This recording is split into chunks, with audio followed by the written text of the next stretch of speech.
But this just goes right, connects right with your other notes on Acts chapter 2.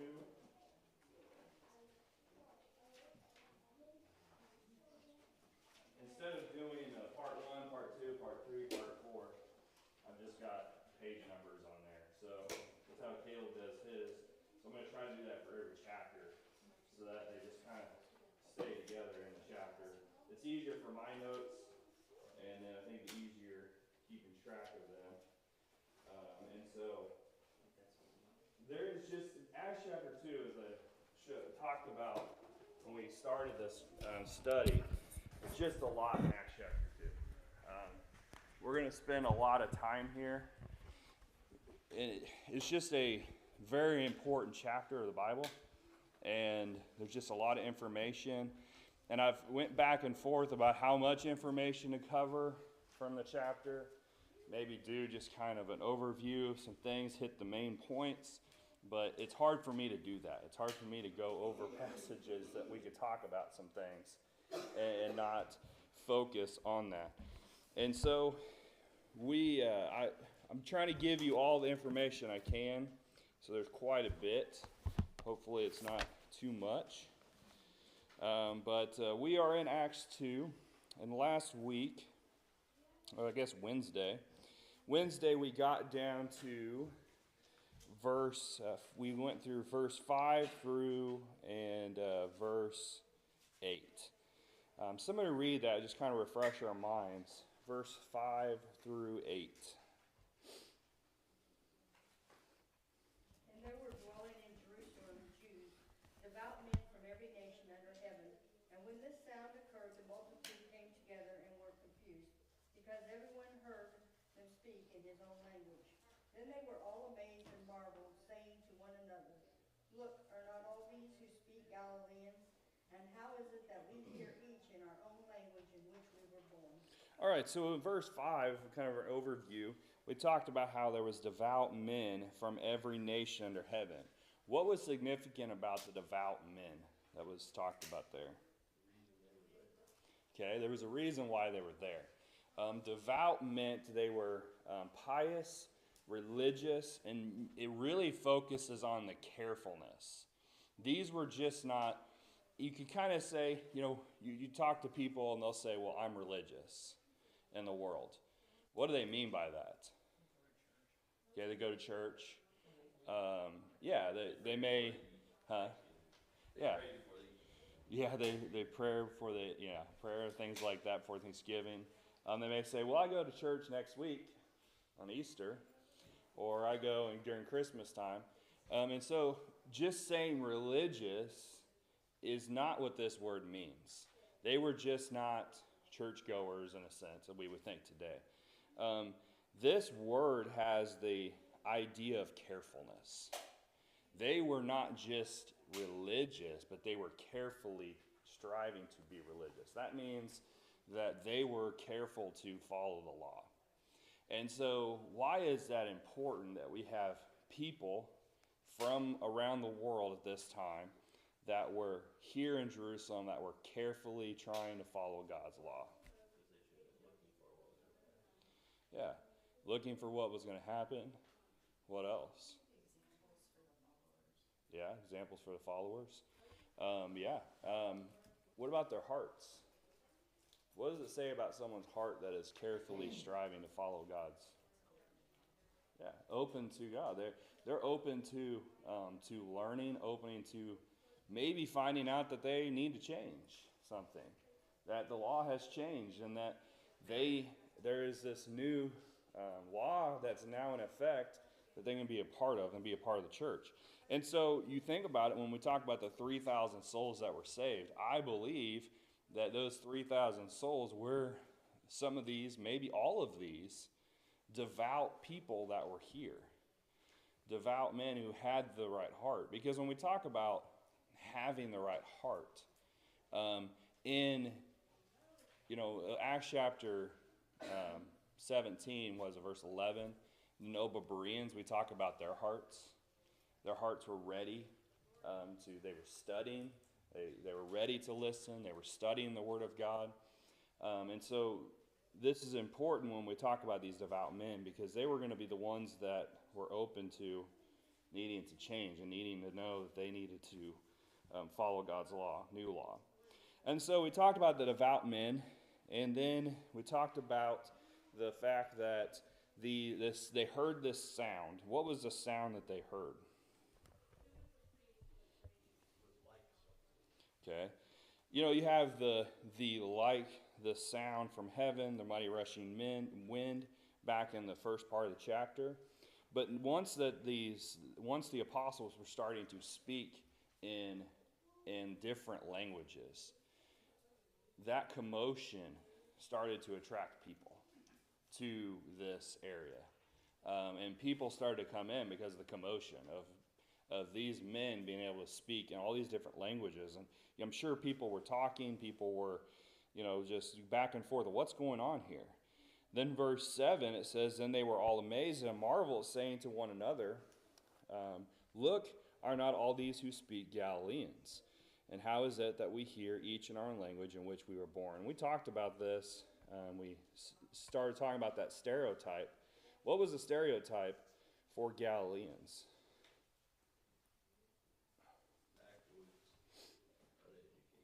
Yeah. I read some of these things, these quotes. So you have them now you can look at. But it's really interesting, these commentaries, some of the things they stated about the culture there. They were culturally backward. Their dialect was very particular. What does that mean? How is their dialect particular? Okay, what would that mean, though? What does it mean by dialect was particular? Huh? Yeah, it was kind of their own dialect, kind of their own. Yeah. Yeah, it could be. Then you have also, you think about here in America, is there different dialects of English? Everybody else has a Saxon, French. Yeah. Like each person has their different Mm-hmm. south and north. Because, we all know that here in this area, we have the most perfect set of dialect of English, right? No, it's as you go around the country. We were in the South last week. They have a different dialect. Some people speak differently. You go up to Boston. You go to the north. You go up to Minnesota. They have their own dialect. And so the Galileans were people that had a particular dialect that people can notice. And one of the verses we saw, somebody read again Mark 14, verse 70.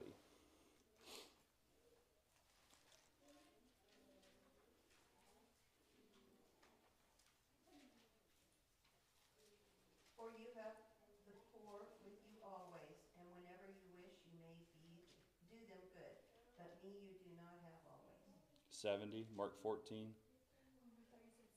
I thought you said 7. Oh, sorry. Sorry. It's one of the few chapters that has 70 verses in the Gospels. But he denied it again, and a little later those who stood by said to Peter again, surely you are one of them, for you are a Galilean, and your speech shows it. All right, so they could tell, hey, these people are not from Judea. They are from Galilee. And so they had a dialect. And so what was important about that was you think about some of the languages that were from around the world. You have Greece, you have Aramaic, you have the Egyptian language, you have all these different languages. Some of them were very refined languages. And so to have a group of people that had a own particular dialect, were very culturally inept in a sense, they didn't care about other people's cultures, to be able to speak these languages was an amazing thing. And so that's why when you see in verse 7 it says, and they were all amazed and marveled. I think that word marveled is specifically described here. What marveled in their minds meant was the fact that these men were able to do this, and that's what marveled them. And so notice they said, look, are not all these who speak Galileans? Now, I tried to go and find where every apostle was from. We don't have a lot of information on all the apostles. We only have a little bit of information about a few. You have in Matthew, somebody read Matthew 4, verse 18 through 22.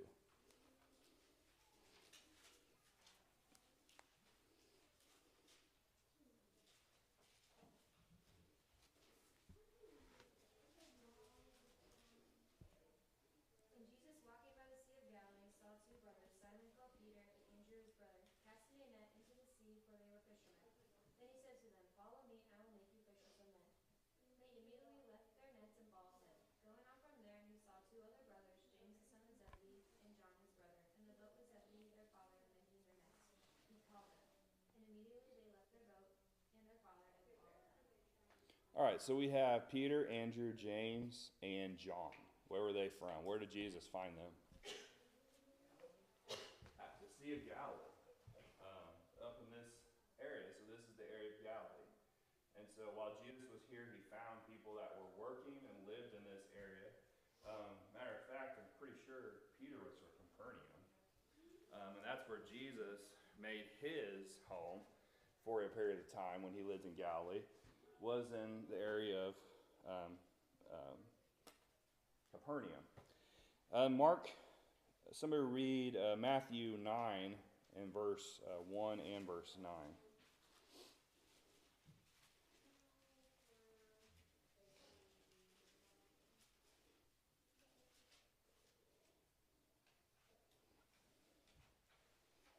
As Jesus passed on from there, he saw a man named Matthew sitting at the tax office, and he said to him, "Follow me." So he arose and followed him. And then verse 9. Verse what? Was that verse 9? Yeah. Okay, read verse 1 also with that. So he got into a boat and crossed over and came into his own city. Okay, so his own city. If you go to Mark 2 and verse 1, which you can later, you can read it now if you like, but Mark 2 and verse 1, that own city is a reference to Jesus, and it's Capernaum is where he was at. So while he was in Capernaum, he found Matthew, who was a tax collector, who was living there, and told him to follow him. So Matthew is from this area. John 1, 43 through 44.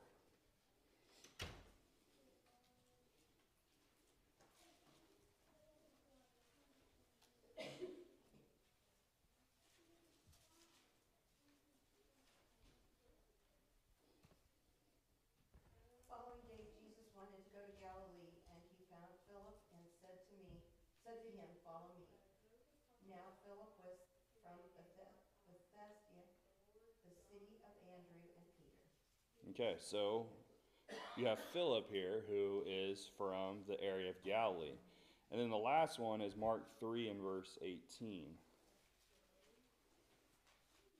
Andrew, Philip, Bartholomew, Matthew, Thomas, James, and son of Alphaeus, Thaddeus, Simon the Canaanite. And then John 21 and verse 2.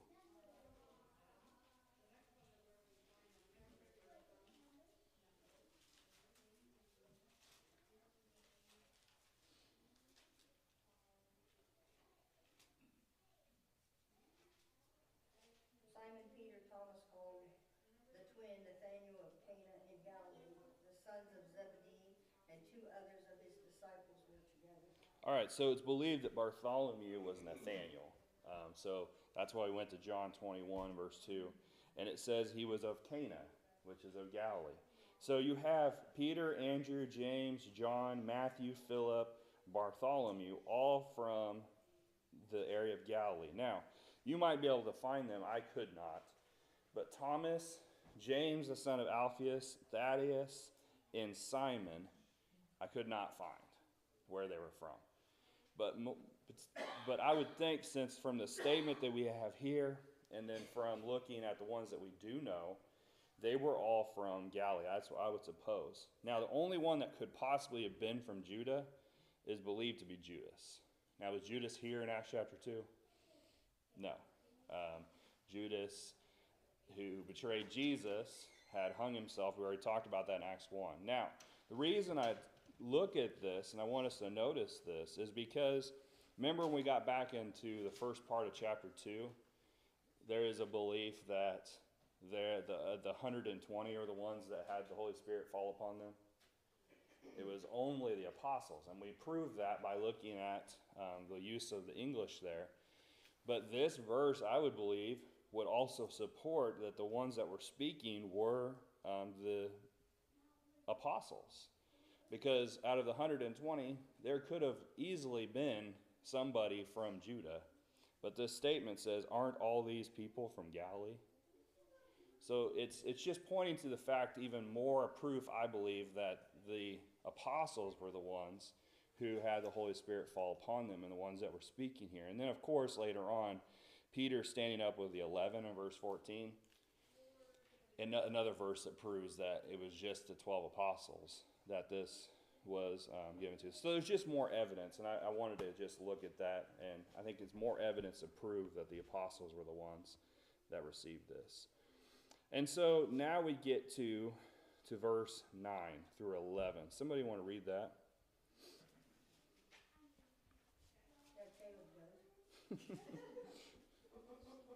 Parthians and Medes and Elamites, those dwelling in Mesopotamia, Judah, Cappadocia, Pontus, and Asia, Phrygia and Pamphylia, Egypt, and parts of Libna, I can't say it, adjoining Cyrene, visitors from Rome, both Jews and proselytes, Greeks and Arabs. We hear them speaking in our own tongues and the wonderful works of God.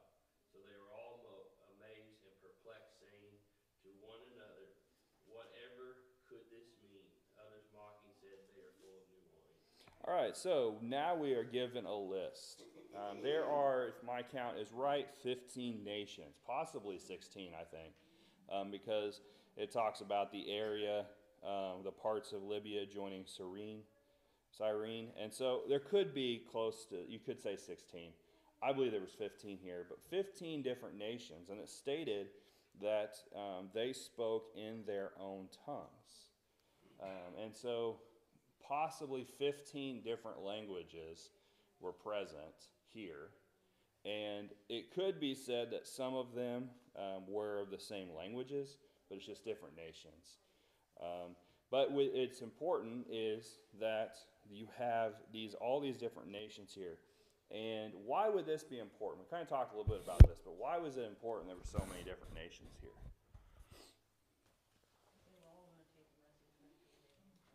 Okay, they were all going to take that message back. Remember, look, there's one mention here of where? Of Rome. Paul wrote to Rome. We talked about this on Wednesday. Paul wrote to Rome, the congregations in Rome, and he stated in the first chapter of Romans that he goes, I haven't been there yet. I desire to see you. I desire to meet you. He had never met them. So therefore, Paul, which is interesting because when we look at the map, I don't know what map it is. When we look at this map, Rome is over here. And who is the one that was traveling all this area? It was Paul. And it wasn't any of the other Jews, but Paul was the man that was appointed by God, by Christ, to be the apostle to the Gentiles. He did a lot of this work, him and Barnabas and others. And so he hadn't even made it to Rome yet. He didn't go to Rome till his last missionary journey, which was really not a missionary journey, but it was edification journey with armed guards. But he made it to Rome then. So there is a very good possibility that one of the devout men that was here from Rome at this moment became one of the first Christians in the church, and went back home and started the congregations there. And so it's important to realize that it's not just the apostles that were planting congregations in the world. It was just normal, you would say normal, normal Christians who were taking the message throughout the world. Paul was highlighted because of the great work that he did and because of the things that God wanted to highlight with what he did. But there was a lot of unspoken people, unnamed people that did a lot of the spreading the gospel throughout the world. And so it was important that these nations were here. And I fully believe that God had a reason for that. Somebody read Isaiah 2 and verse 3. It's a verse we've read probably 2 different times. But notice this passage in connection with all these nations. Isaiah 2, 2 through 3. Now it shall come to pass in the latter days that the mountain of the Lord's house shall be established on the top of the mountains, and shall be exalted above the hills, and all nations shall flow to it. Okay. All nations shall flow to it. This is a prophecy we've already talked about several times. This is a prophecy of this day, of the church being established, Mount Zion, here in Jerusalem. And all nations are flowing into it. So not only is these people going out and spreading the gospel through the world, but they're here today to be, in this day, day of Pentecost, to be added to the church from all these different nations. Why was that important? Why was it important that all nations were coming into the church? Fulfillment of prophecy was part of it. Yeah, fulfillment of prophecy. And then we're going to see that it wasn't just the nation of Israel that was God's people anymore.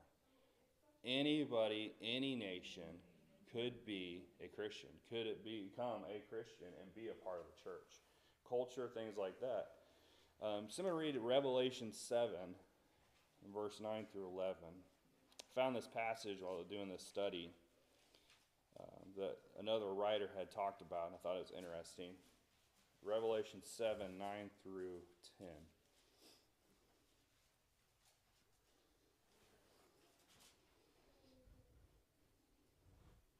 After these things I looked, and behold, a great multitude which no...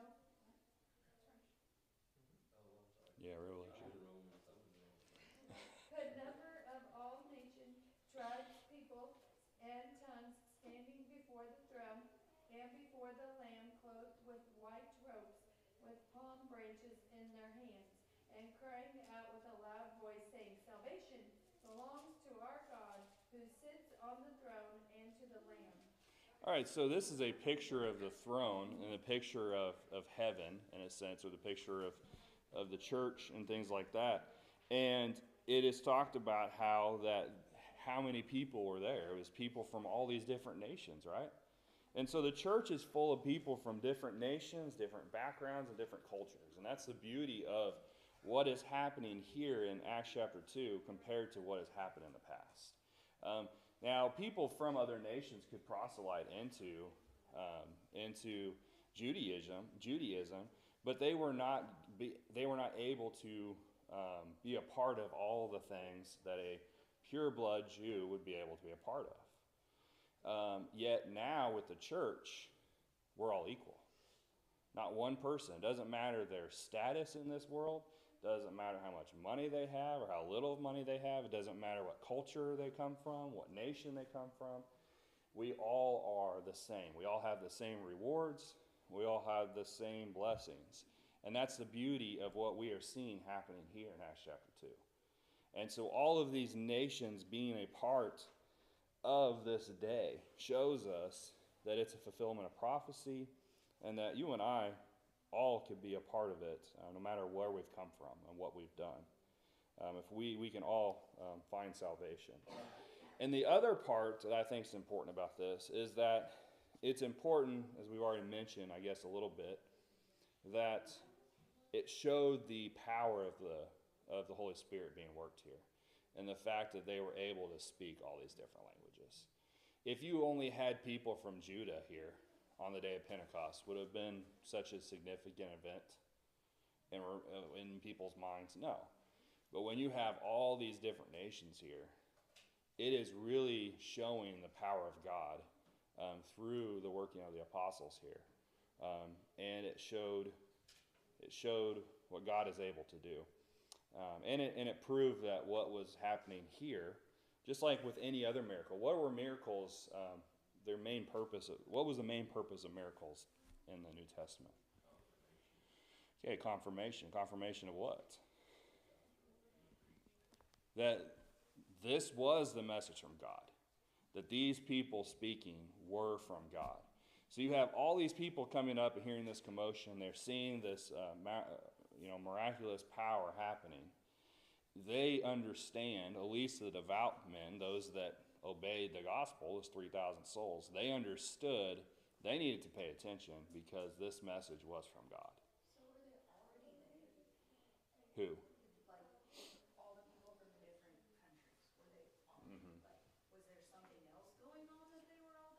Pentecost feast.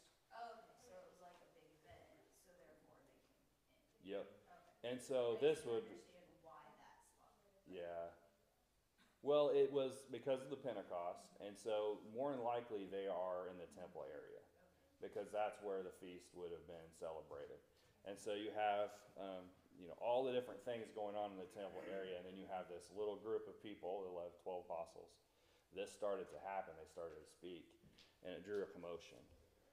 And so, yeah, that's why there would be more than likely millions of people here from all over the world. And so, yeah, a lot going on. All right, It's interesting to see that God from the beginning included the Gentiles. He even, all the prophecies about the church would include the Gentiles. It wasn't just a Jewish thing. And then showing that proselytes were here, they were on the ground floor. The Gentiles were on the ground floor Mm-hmm. of the church being preached about Yeah. from day one. So, I think, and I don't think it's just from Rome the proselytes were from. It kind No. of reads that way, but I think they're proselytes from all parts of the world. Mm-hmm. And like you said, they can't enjoy all the benefits of being blood Judaism, blood Jew, They wanted to follow God's law as much as they could, yeah, to the T. Yeah, I didn't think about that, but yeah, we don't see the particularly just Gentiles being added to the church till Acts chapter 10 in the sense of that. But you're right, there were proselytes more than likely here.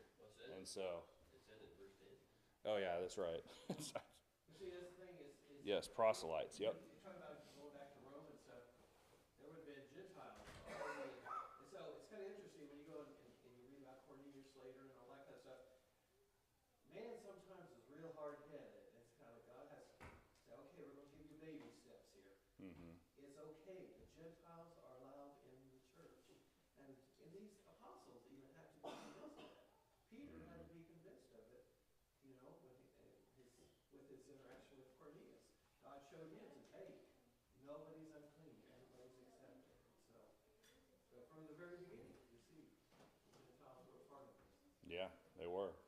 And, that's right, because Peter even was rebuked later on by Paul even after all that. Chapter 10. That's right. They did. And these Jews being proselyted were of the circumcision, and so they were in the law, but they were still Gentile in that sense. So that's a good point. Yeah, we see that they had the same, they went from not having the same, I don't want to say rewards, it's the ability to do the things the Jews were doing.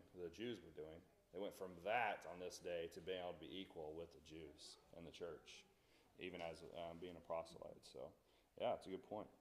Anything else on this section before we move into verse 12? So verse 12 and 13 says, so they were all amazed and perplexed, saying to one another, whatever could this mean? Others mocking said, they are full of new wine. And so you see a division here. You have a crowd of people who are divided on what they saw happening. You have a group of people saying that they were amazed at what was going on. Then you had a group of people that were mocking. Okay, so you had those that were interested to know what this meant. Look at the words. The word amazed here means they were beside themselves. They were just, wow, what is this? What is going on? The word perplexed, to me, utterly at a loss. I think that's interesting. That's how the New King James uses the word perplexed. I don't think King James uses that, perplexed there. But I like that. They were amazed. They were perplexed. They were beside themselves. They were at an utter loss of what to say or how to explain what was going on. I believe that this was a majority of the people. Majority of the people were amazed and just didn't know how to explain it, didn't understand what was going on. And I believe that these would be the hearts of those that were ready to listen to the truth. But then you had the other side. You had those that were mocking. And so it's interesting here, it states that they were mocking. Who do you think would be the ones mocking this? What does it mean by mocking? Making fun of it, ridiculing it, trying to play it off as something, you say mock something. So they're uncomfortable with it. Maybe they didn't, I'm sure they didn't understand what was going on. But they were trying to, as we see here, they were trying to find another reason to explain it. So instead of saying, wow, this must be from God, they said, well, these guys are drunk. That's what they said. Notice the words here. This says they were full of new wine. The word full there means intoxicated. Literally means intoxicated. Completely full, intoxicated. I thought new wine meant non-alcoholic. Okay, so that's right. That's the word here. So the word used here, it's interesting, is glucose. Anybody know what glucose is? It's sugar the diabetics need to use, right? If a person is having low blood sugar, as an EMT, we give them glucose to bring their blood sugar up. So it's really interesting when I saw that Greek word here. It's not spelled the same way as our word, but it's pronounced that way, glucose. And so it's really close, but it means very sweet, extremely sweet. In places, it can be translated as new, like sweet, freshly squeezed grape. But the context, like a lot of times, dictates what the word means. And so here, because of that word intoxicated being with it, it had to focus or had to be the intoxicating wine. And so when I was looking at this word, I was like, yeah, it definitely means sweet, but with the connection, the context of the use of intoxicating here, it had to be the intoxicating wine, is what they're saying. You know, the Jewish way, they didn't eat breakfast until like 10 o'clock in the morning. Mm-hmm. That's what they did. Now, there's times that I see the kids get on the bus in the afternoon. The teachers have loaded them up with sugar. It makes me wonder if that's kind of what they were thinking. It's like, you know, they kind of go nuts. It's kind of like, thanks, guys. You know, you just sugared them up, and they are crazy. I don't know. Wound up, and it makes you wonder if, since you said it's talk about very sweet, you know, if they got up, they finally had breakfast, but they drank a bunch of that, they're on a sugar high. You know, I don't know. I don't know. I never think about that. Because the word does mean full, and it's used many times to mean intoxicated. The word full that's used there, which what's the King James have there? Does it have full? Full. It does have full too. Verse 15 explains it too. Yeah, it does. And so later on, we'll see that it talks about they were not drunk. And so I really do think that it's focusing on that. But yeah, But you know, now I wonder if being very hyper. were the religious elites. Yeah, that's who it is.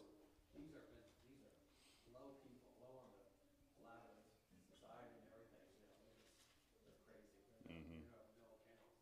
Yeah, Makes you wonder if there's a bunch of Pharisees and Sadducees out there. because they're there.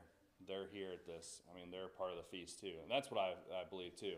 It was the religious leaders at the time that did not want to see their power, as we see later on, their influence, their power go away. Their livelihood, really. And so they would be the ones mocking it. They're here going, you know, we don't know their hearts. I would think that it would be hard for them to recognize this not being something miraculous. But what happens to a person that has a hardened heart? And they see the truth. I mean, when the truth's right in front of them, what's going to happen? Yeah, they just don't want to believe it. Because some people just want a simple explanation of why something is happening. First of all, I mean, they had to tell each other that they heard it in their own language, otherwise they wouldn't have known. Because if Lily up here talks in her language, am I going to say she's just faking it, she's making it up? Because Yeah. I wouldn't know if she's speaking her language or not. Kind of like the sign language interpreter lady that was just doing this stuff and nobody knew that until later. You know, and so I can see where people would be confused about, okay, are they really speaking in tongues, or are they faking it? Faking it, yeah. But there had to be confusion and talk about, I can hear it in my own language, I mean. Yeah. I agree. I think that they had been talking about it. But what's interesting is that we see in verse 14 and 15, the people dismiss this mocking. We don't see any mention of other people going, oh yeah, they're right, they are just drunk. It's just over. I think the people understood for the most part, except for those that were mocking, that hey, they're not drunk. There's something miraculous happening here we need to pay attention to. And then it's amazing because you see, verse 14, Peter stands up with the 11. He raises his voice. Why would he raise his voice? So they could hear me. Yeah, they can hear what's going on. That commotion ended. They were listening. They were listening to what was being said. And so if people were still like, wait, these people are just drunk, we're not going to listen to them, they would have probably continued to talk and continue to go back and forth about this, but they didn't. They listened. And so I really think that those mocking were just, more than likely, were just trying to dismiss this, possibly. Or it could be just finding a simple answer for what was going on instead of recognizing. And so they were mocking, they were jeering, they were scoffing, and trying to make up ways for why this would happen. And so then we get down to verse 14, which I just mentioned. We'll read verse 14 and 15. It says, "But Peter, standing up with the 11, raised his voice and said to them, 'Men of Judah and all who dwell in Jerusalem, let this be known to you, and heed my words. For these are not drunk, as you suppose, since it is only the 3rd hour of the day.'" Now, the 3rd hour of the day, this would be the 3rd hour on the first day of the week, which was Sunday, be 9 a.m. So, you mentioned that they didn't eat breakfast until 10 o'clock. So 9 o'clock was their prayer time, was their prayer hour in a sense. Knox says this, the Expositor's Greek Testament states that this was the hour of prayer, and that the Jews on the feast days did not even eat or drink until the 6th hour, which was noon. Further, Jewish law forbade drinking on the feast day. At any rate, unlike America today, it was simply unreasonable, with no proof, to accuse them of drunkenness at this early hour. So, even if they were ones that drank, it didn't happen because it was a feast day. And that's, the far possibility would not have happened until noon. It's not like today where people are, 7 o'clock in the morning drinking. They did not drink anything or eat anything on a feast day until noon. And so, when Peter says this, he's saying it doesn't make any sense what you're saying. There is no way that we would be drunk. It's only the 9th hour. And so... But he also issued a warning when he said, "Heed my words." Yep. Yeah, that's right. He did. He really did. Heed my words. All right. Any more comments? We're out of time. All right. Thank you guys for your time. We'll pick up here next week.